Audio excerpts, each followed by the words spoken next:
Most things that never get done because they never get started. You wait, and you wait so long that the thing doesn't even matter anymore.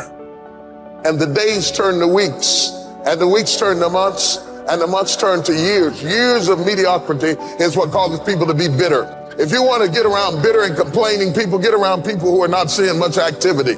They're bitter, they're complaining, they're cynical, and they're jealous because nothing is happening, because nothing is going on in their life. And if you want to stop that from happening to you, wake up in the bed and know what you're going after. Get up out of the bed with an agenda. When you have an agenda, you don't spend time worrying about how you feel, because it doesn't make any difference how you feel. You woke up with something to do.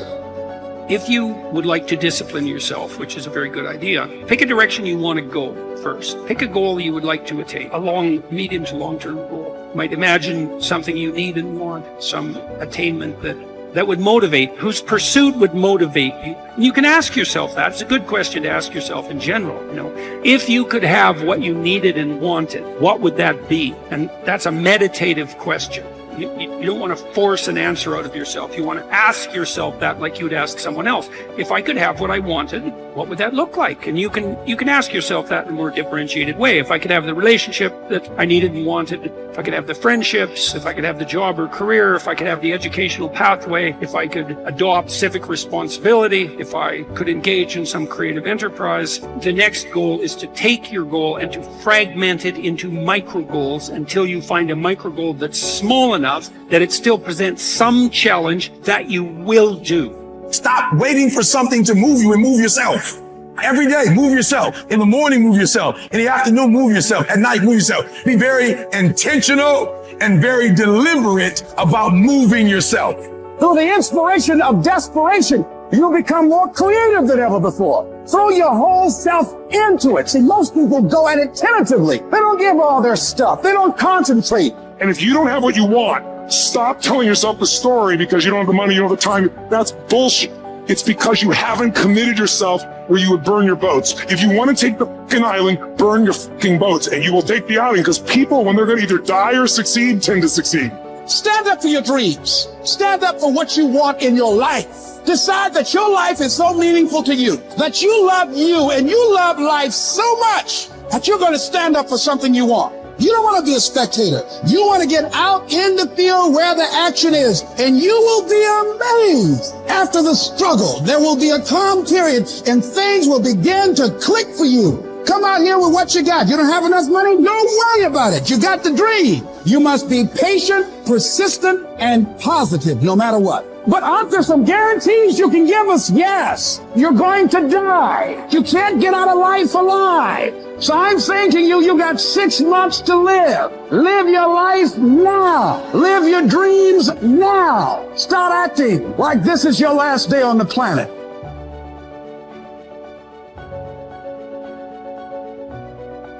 Have you ever heard the expression, I don't know where it all goes? Well, from now on, make a new commitment to financial independence and to the value and the feeling that comes from knowing where it all goes and where it all comes from. It is just one of those important disciplines that cause you to prove to yourself that you are on a new road, walking in a new direction, becoming a new person, and arriving at a new destination. Without that effort, you will keep falling back. Hey, I found out you can make $5,000 a month and still go broke.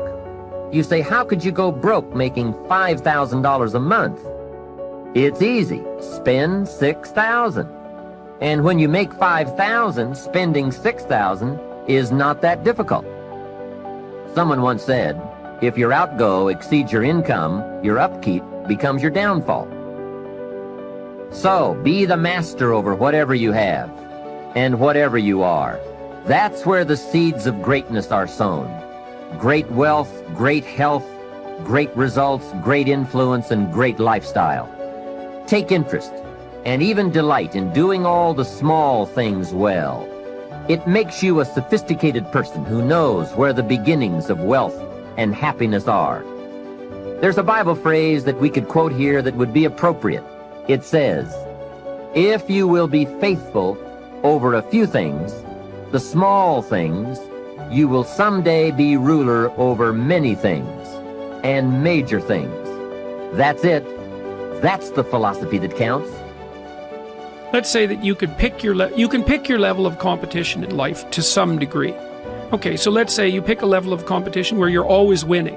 It's like, well, all that means is you've picked the wrong level of competition. Yes. Because, like, let's say you're a grandmaster chess player and all you do is play amateurs, and every night you go home and congratulate yourself on what a genius you are because you just stomp these people left, right, and center. It's like, you're not a genius.